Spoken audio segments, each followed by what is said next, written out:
사실은 치매가 의학적인 용어는 아니긴 한데 뇌가 이제 퇴행성으로 변화를 하는 거거든요. 뇌가 늙어서 걸리는 병이라고 보시면 될 것 같고, 치매가 예전에는 그렇게 두각을 드러내지 않았지만 수명이 되게 올라가면서 따라서 점점 유병률이 올라가고 있으니까 남 얘기가 아니다. 그래서 약간 다른 병 같은 경우는 약도 대부분 있고 고혈압이나 당뇨나 관리만 잘하면 악화되지 않는 게 되게 많은데, 치매는 사실 근본적인 약이 개발이 안 되다 보니까 그래서 굉장히 슬픈 병인 것 같아요. 일단 내가 치매라고 하면은 덜컥 겁이 많이 날 것 같아요. 저는 당장 내가 이제 앞으로 일상생활 진료를 제대로 할 수 있을까, 내 직장 생활이 유지가 안 될 게 먼저 떠오를 것 같고요. 그게 바로 경제적인 상황으로 넘어갈 거고, 치매가 사실은 어떻게 보면 아기처럼 돌아가는 거거든요. 아기가 태어나서 어느 정도 걸음마를 하고 학교를 다닐 때까지 부모가 옆에서 다 케어를 해줘야 되는데, 이게 아기들은 뭐 귀엽기라도 하지 나이가 들어서 아기처럼 된다는 거는 굉장히 힘든 일이죠, 주변 사람들에게. 그래서 그것 때문에 내가 덜컥 치매 진단을 받았다 그러면 주변에게 짐이 되지 않을까, 이런 생각이 돼서 겁이 날 것 같아요. 세 가지 요건을 충족을 시켜야 돼요. 먼저 첫 번째가 뇌 자체의 구조적으로 퇴행성 변화가 증명이 돼야 되고요. 즉 이거는 뇌 MRI 또는 아밀로이드 펫시트라고 있어요. 뇌 안에 나이가 들수록 노폐물이 축적이 되거든요. 그 노폐물이 축적이 심하게 될수록 뇌신경이 손상이 되고 뇌세포가 파괴가 되거든요. 그거로 인해서 치매 증세가 나타나는 거라서 실제로 이분이 뇌가 구조적으로 문제가 생겼나 확인을 하는 거고, 거기다가 더해서 기억력 감퇴가 반드시 수반이 돼야 돼요. 그러니까 깜빡깜빡하는 증상이 있어야지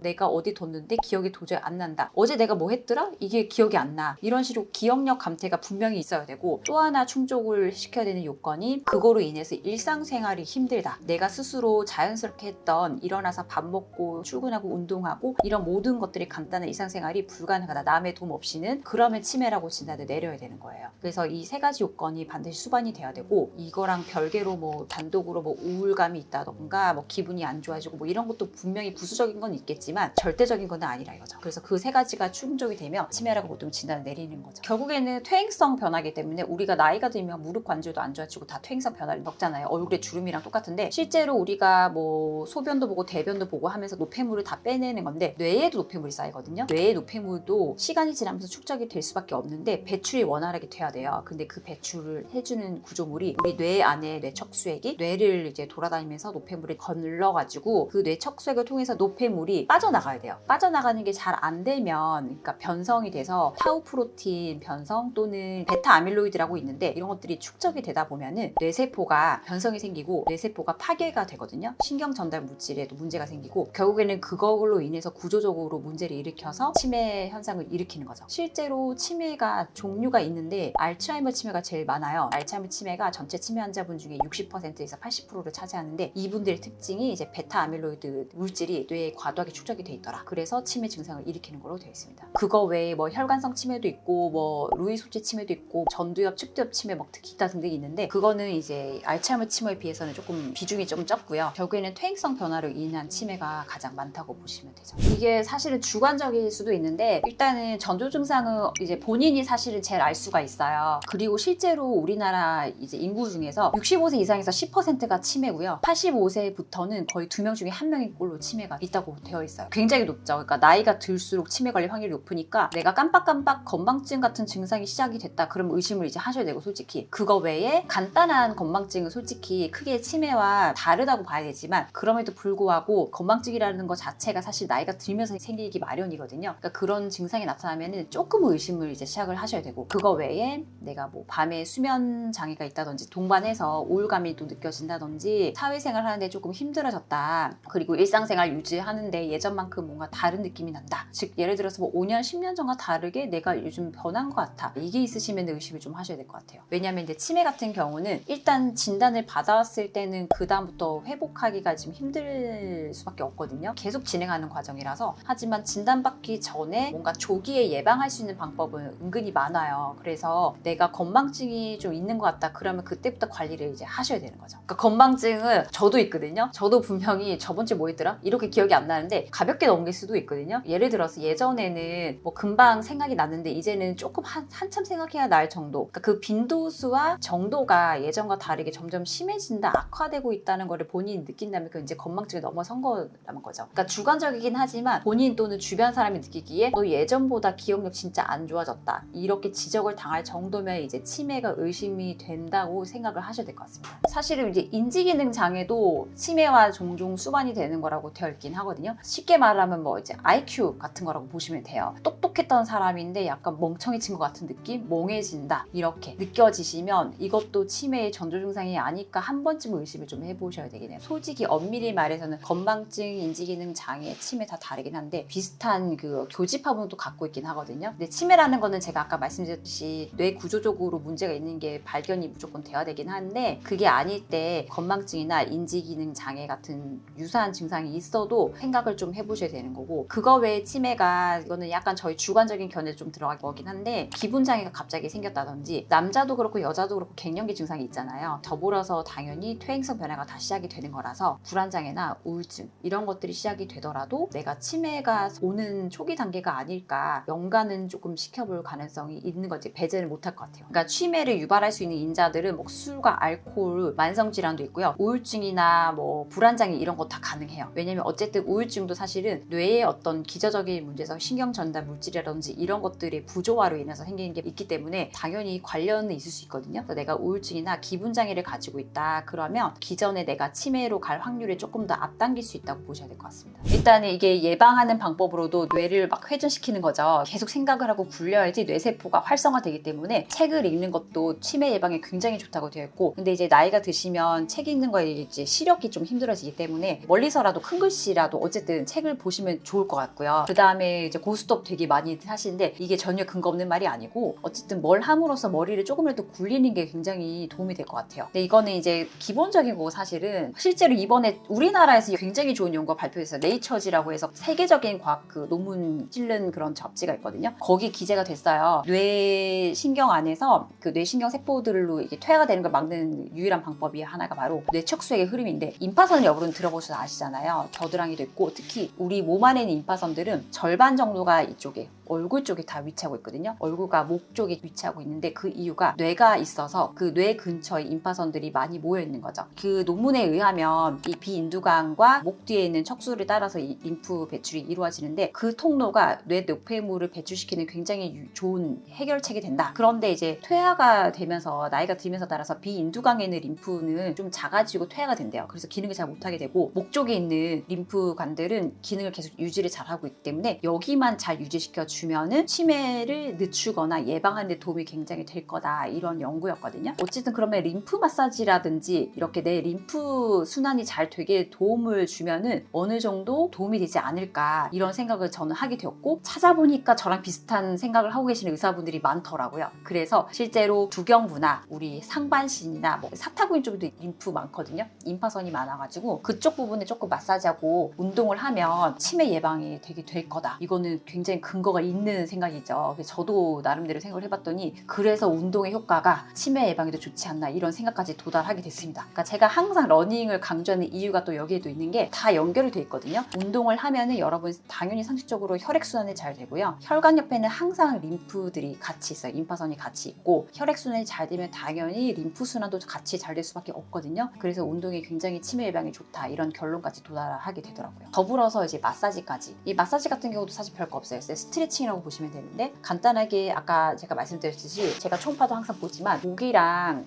이쪽 부분에, 그 다음에 뒤통수, 그리고 여기 쇄골까지 임파선 정말 많아요. 우리 몸의 절반 가까이가 다 여기 다 집중하고 있어서 수시로 내가 약간 상체 운동 이렇게 하시고 목을 이렇게 돌려주시고 마사지 가볍게 하시는 거, 그리고 제가 제 필수 아이템 중에 하나 이 마사지복 있다고 했잖아요. 이거를 가지고 이렇게만 굴려주시는 거에도 이게 뒤통수 좋고, 시간 날 때마다 이렇게 상체 위주로 팔만 있으면 돼요. 이거는 굴려주시면 이게 혈액순환과 림프순환의 배출에 도움이 된다고 보시면 될 것 같아요. 음식 같은 경우도 이제 블루베리라든지 뭔가 항산화 물질이 풍부한 음식들이 뇌 세포에 이게 도움이 된다, 이런 연구도 은근히 많더라고요. 그래서 제가 다행히 제가 좋아하는 과일 중에 하나인 블루베리, 항산화 물질이 굉장히 풍부하거든요. 이것도 뇌 세포가 파괴되는 거를 조금 더디게 도와준다고 되어 있고, 뭐 이미 치매 걸린 환자한테 이게 치료가 되지는 않아요, 절대. 그렇지만 예방 목적으로 이렇게 항산화 물질이 풍부한 베리류 과일들을 같이 드시고 브로콜리, 십자가 채소도 마찬가지거든요. 이런 음식들이 뇌세포의 활동을 유지시켜주는 데 도움이 된다고 말씀드리고 싶어요. 그래서 오늘은 사람이라면 자연사하게 되는 과정에 누구나 걸릴 수 있는 치매에 관해서 말씀을 드렸어요. 내가 아직 젊다고 해서 남의 얘기가 아니고요. 치매는 종류가 워낙 많다 보니까 그중에 하지만 제일 대표적인 거는 퇴행성 변화로 인해서, 즉 뇌가 늙어서 생기는 슬픈 병이 바로 치매인데, 이 치매라는 것은 과연 막을 수 있을런지 아니면 치매가 어떻게 생기는 것인지 이제 약간 간략하게 말씀드렸고요. 만약에 혹여나 내 주변이나 혹은 내 자신이 최근에 건망증이라든지 깜빡깜빡하는 증상이 좀 생겼다, 그러면 유념히 이 영상을 보시고 주변 친구나 가족분들에게 공유해 주시고요. 다음 영상에도 유익한 내용으로 돌아오겠습니다. 네, 구독과 좋아요, 알림 설정과 함께 주변 가족들에게 공유 잘 부탁드리겠습니다. 감사합니다.